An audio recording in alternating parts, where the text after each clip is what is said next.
My goal is to, now many of you in the audience are geniuses already. I think that's true, but my goal is to turn you into a behavior change genius.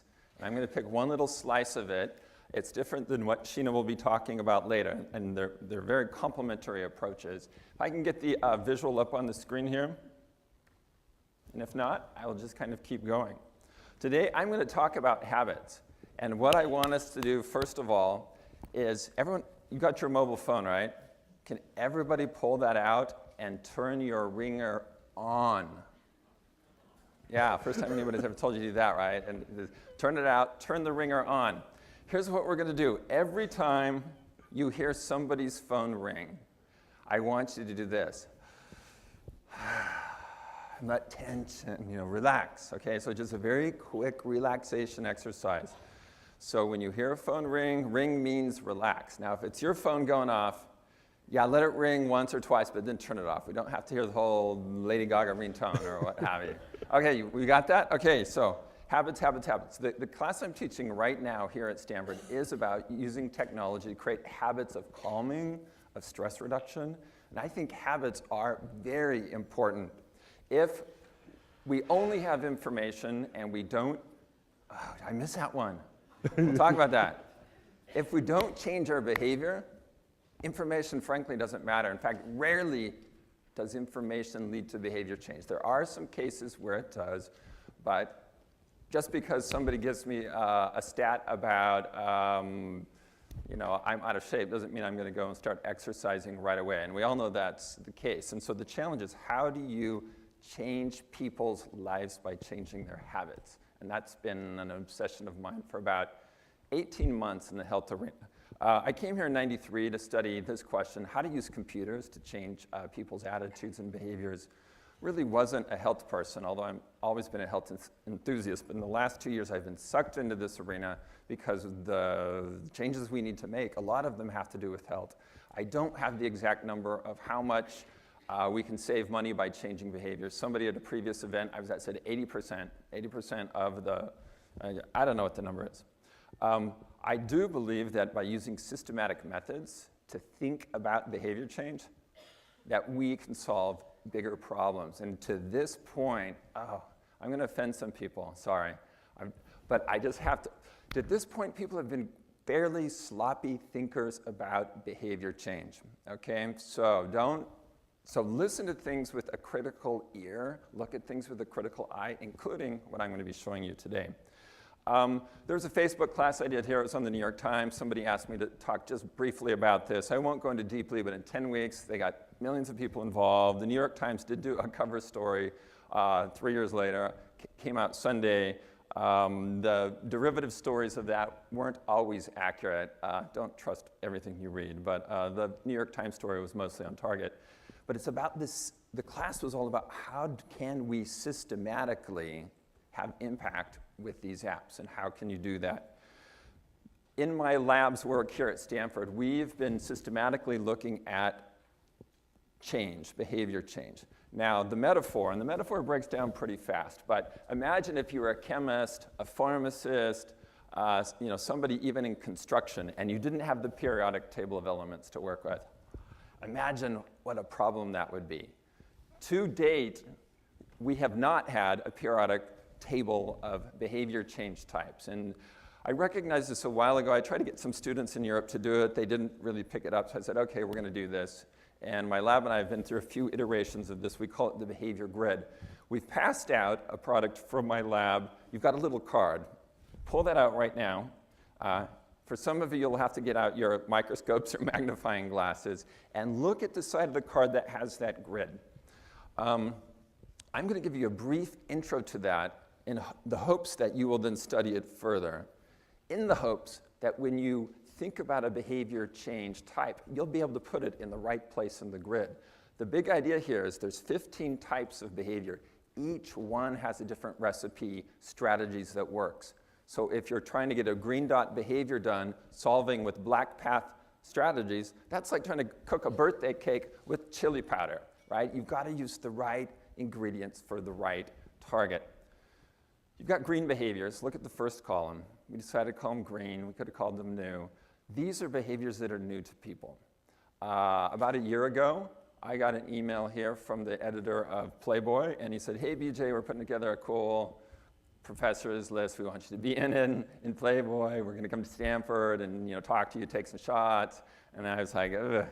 So I'd never been in Playboy before, and so see, for me, that's a green behavior. It's characterized by fear, uncertain what would happen. If I said yes, what would happen? And so, well, I did end up saying no. But as you look at the behavior types we're trying to get people to do, if it's new, they're going to have fear and uncertainty around it, and there may be lack of ability. They've never done it before. Mint.com, good example of how they address this. Notice all the things they do. I've circled it in orange to address the issues of fear and security. Now, I'm going to use some examples from the consumer internet space, because in many ways they are leading the pack in changing people's behaviors. And by adopting the techniques they use, we can do a lot better job in the health space. Let's go to blue behaviors, the next column. Blue is characterized by things you've done before. Virgin Airlines, I fly in Virgin a lot. It's no big deal for me to book a ticket, fly in Virgin. There's nothing uncertain about that. There's no barrier there. And so when it comes to blue behaviors, it's helping people do what they already know how to do, whether it's buying a book on Amazon, showing up to class on time, using email, using Google Docs, what have you. Now, I'm not going to go through all of this, but then we have a class called Purple Behaviors. These are all about doing stuff, and then the gray and black behaviors are about doing less or stop doing stuff. So even in those 5 columns, actually what I'd like you to do is, if you have a pen, where that orange line is, draw a line down through those columns so you see really clearly. Here's the do stuff side, and here's the do less or do stop doing side of the grid. Now that you have your pen out also, blue path. This is my favorite cell in the chart. Circle that. This is where habits live.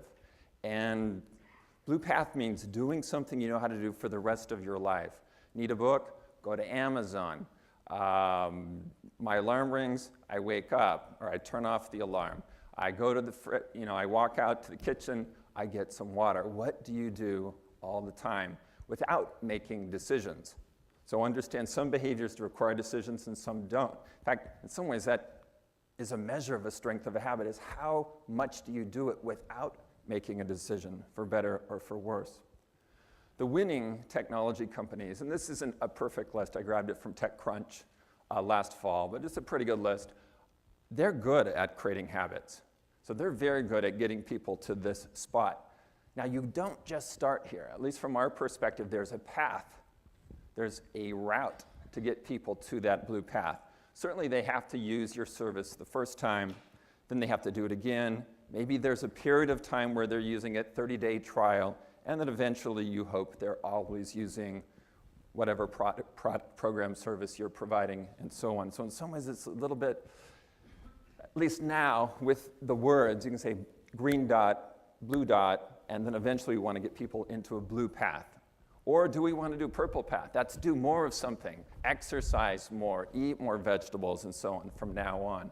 Do you really want to do a path, or do you want to do a span? A span is for a limited period of time, 14 days, 21 days, 6 weeks, what have you, or path. We want you to buy in for the rest of your life. Spans are easier to do than paths. The winners are really good at creating these habits. Watch how they do it. If you're not using the popular technologies, you should be using them. There's a reason Twitter, Facebook, Quora, Groupon, there's a reason those people are winning, and you can extract the psychological recipe from those things and use it in your work related to changing health behaviors. That's a big, big, big part of what we're doing in my Stanford lab. What are the recipes that work? Focus on those behaviors. Imitate the winning formulas. Don't study the losers. It's a waste of time. So, deeper on habits. I think there are 3 steps to new habits. And unless you've read my stuff, you've not heard these before. You have some stuff coming out. There's some Post-its coming out right now. So when you get a Post-it, pass it along. Grab a Post-it, pass it along. We'll use that in a minute. The first step is to make it tiny. So let's say you want a member of your organization, let's say you want your workforce. You want people to exercise more. They're not exercising. If you go out and say, hey, we're all going to create a habit of exercising 30 minutes every day, you all know what will happen. It's not, very, very few people will actually make that a habit. We've seen that over and over, that these big leaps don't work. What does work is make it really small, such as walk 5 minutes a day, find a spot where it lives in somebody's routine, right after you take your coffee break, right after you come back from lunch, and then you train the cycle. In other words, you don't work on getting people to walk 30 minutes a day until they have that automatic reaction, oh, I'm back from my coffee break, I'm going to go walk for 5 minutes. So they're not making a decision about exercise, they are just automatically doing it. And that's it. I think those are all the steps. So I call this tiny habits. Here are the steps here. And here is the assertion we've not yet shown scientifically, but I think it's true. Plant a tiny habit in the right spot, and it will grow without coaxing. So the right little behavior, once you get it trained in cycle, let's say it's walk 5 minutes, you don't have to further push people to exercise more. If the context is right, they will naturally expand to the full behavior.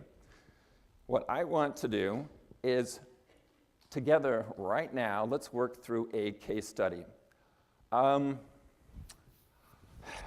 never done this before, but let's try this. Okay, I'm going to have you vote on something, and it might be sensitive, so I'm going to have you close your eyes. And don't look at how other people are voting. Got it? Okay, ready? It'll only be like 12 seconds. Ready? Close your eyes. How many people wished you had a better flossing habit? Raise your hand. Okay, you can go ahead and put your hands down. Hopefully nobody peeked, but I will tell you it was at least 60%. Let's take this a bit more than I thought, actually. Let's take this and apply it to flossing. Make it tiny. Floss one tooth. Find the right spot. Find the right spot right after you brush. And then just train the cycle. In other words, don't floss all your teeth unless you really, really want to. What you're focusing on is just right after I brush, I floss. You already know how to floss all your teeth, right?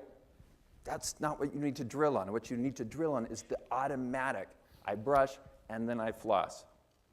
And the other piece that I didn't put here is, once you floss that one tooth, what you need to do somehow, this is what I do, it's like, victory, I did it, you know?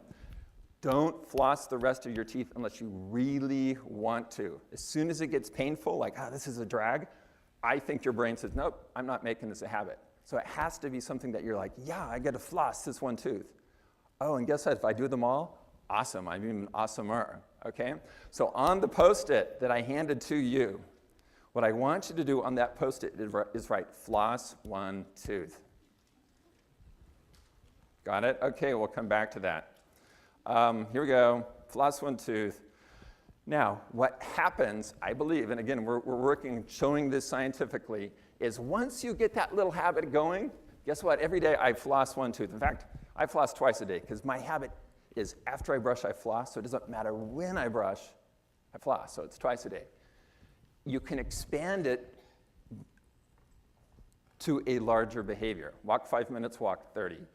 Eat 2 vegetables, eat 5. Floss one tooth, floss all your teeth. That expansion from blue to purple is much, much easier than going for a green dot. You know, for the first time ever, do something. And this is where, as you look at the companies that have won, they're very good at this. Get a teeny habit going. Use us for search. Use us for music appreciation. Use us to share photos. And they take that and they expand it into other domains until you're using Google Docs and Google Maps and da-da-da-da. So understand that dynamic. Get a little thing working and expand it. We haven't heard any phone rings, have we? Let's practice. Wow, either we're not very popular or people know we're in a meeting. Let's talk about the phone in terms of understanding behavior, how behavior works. All the 15 behaviors work this way. Let me use this example. Imagine that your phone rings and you don't answer it. Think of a few reasons why. That's happened to you, right? Okay, ready, go. Take 10 seconds.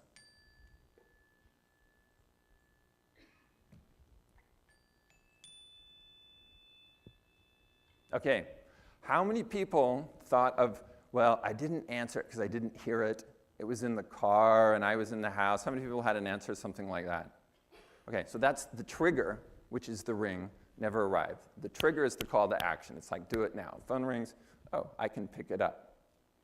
The signal turns green, oh, I can go now.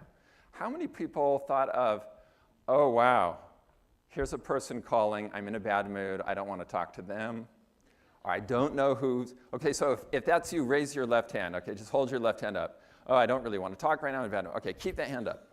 How many of you put something down like, oh, I'm in a meeting, I'm in the shower, I'm driving, I'm so on, okay, boom, we made it. You can put your hands down. Okay, so right there, I wished I had known this back in 1993 when I came here to do this work. There's only 3 elements that must happen at the same moment for behavior to occur, and this is what they are. Motivation, there has to be some level, ability, and there has to be a trigger, and those things have to happen at the same moment. If anyone's missing, the behavior won't happen.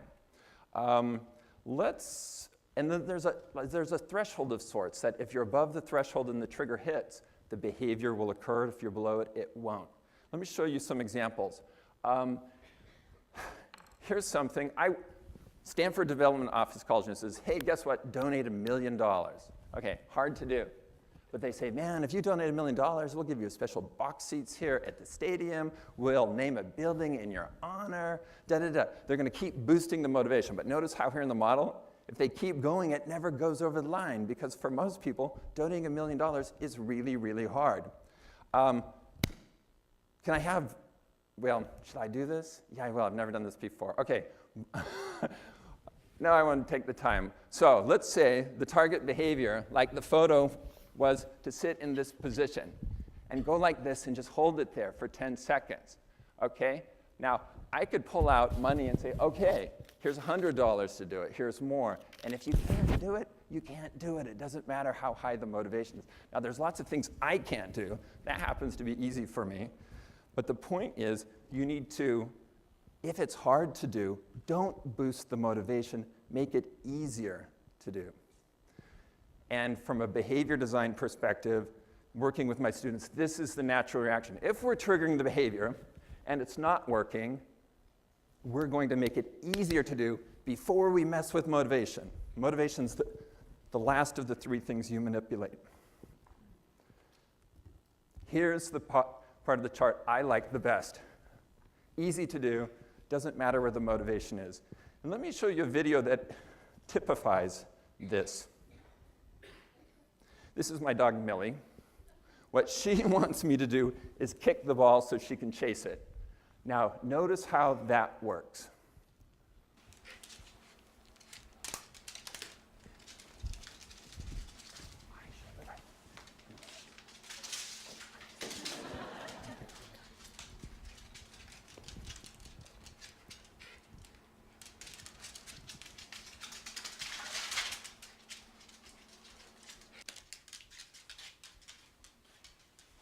Now, she didn't know this at first, but, okay, next, she puts it in the very center of the house. You can't go anywhere without going here. So even without looking, you'll walk through and kick the ball. Okay, so she makes it super easy. So the point here is, here's where Millie's at. She wants me to kick the ball. She knows my motivation's often low, because I've done this thousands and thousands of times. So it's got to be easy to do, and now she's even better. In fact, she puts it outside the shower, so as I step out, I kick it. And then she runs over into the bedroom, and she knows, and she just puts it in all the right spots. How can we do this well when we're designing for health systems? Now notice the more you do something, and this isn't a great example. Let's take the walk 5 minutes. Somebody who's never really exercised before. If we can get, let's say just Sarah, walking 5 minutes for 5 days in a row, she's a different person at that point. And the walking 10 minutes or 30 minutes is different on the map for her. In other words, believe in baby steps. And the more baby steps we can get people to do, the more capable they will be of doing the harder stuff. Don't start with the hard stuff. Recipe for failure. Floss 1 tooth. Some of you will be motivated, some of you won't be very motivated, but I'm hoping it's easy enough that you'll actually do it. Now, I've been there.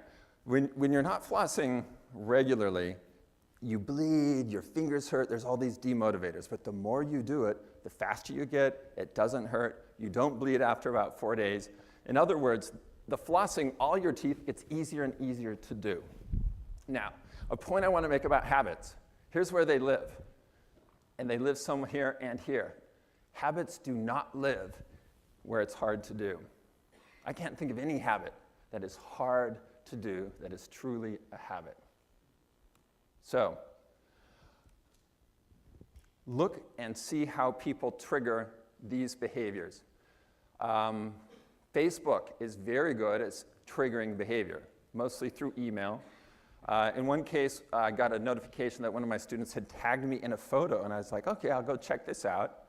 Actually, I wasn't smiling. I was like, oh no, what could this be? So I go into Facebook and look around, and I update my status, and this was when I was working in theory, and then I realized, stupid Facebook, I'm supposed to be working.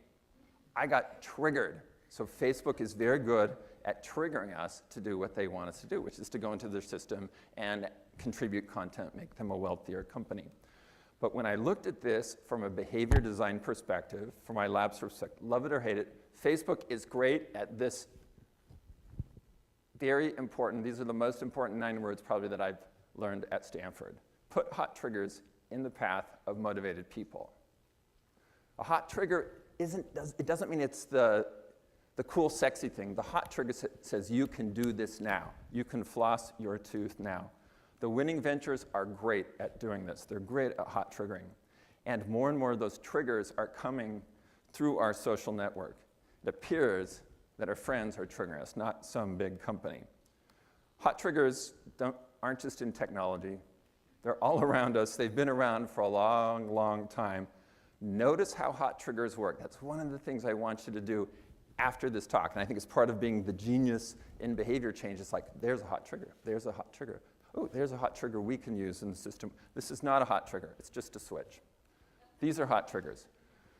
On the left is a cold trigger, because I can't drink milk when I see that bus stop. On the right, I can, because I can buy it. Now, the connection here is this. Notice how people use hot triggers to then create habits, so they can remove the explicit trigger and the behavior still happens. You still log on to Facebook every day. You still use a certain app and what have you. So, these triggers need to be in the path. It needs to be with something that people are already using, email, Twitter, on the outside of the fridge, on your bathroom mirror. Watch for them. And technology is great at triggering behaviors, and it's going to get better and better. And mobile phones are, in some ways, the holy grail. Last week, I ran a conference here at Stanford on mobile health. We had 60 speakers who talked about what's working with mobile and what's not. I'm hoping you put this hot trigger in your path. It's an important part, I think, of designing for behavior change, to experience it and think about it. So what I've tried to do in this talk is have 2 types of habits we're forming. One, and it didn't happen because our phones didn't ring very much, is when a cue happens, you respond. The phone rings, I relax. I call that a cue habit. The other type of habit I call a cycle habit. Right after I brush, I floss. Every day at 8 o'clock, I do this. Every time I go to the gym, I text my sister. It happens on a cycle. Those daily cycle habits are bullseye of what we're doing right now in my lab, and it's what we care about the most. As you work on creating this habit with floss one tooth, I'm hoping you will get a sense of how that works, how you respond, how automatic it becomes. Forget about a lot of what you've heard, common received wisdom about habit formation. I think a lot of it's wrong. And pay attention to your own processes in creating habits. I think there's still a lot to be discovered there. Thanks, everybody.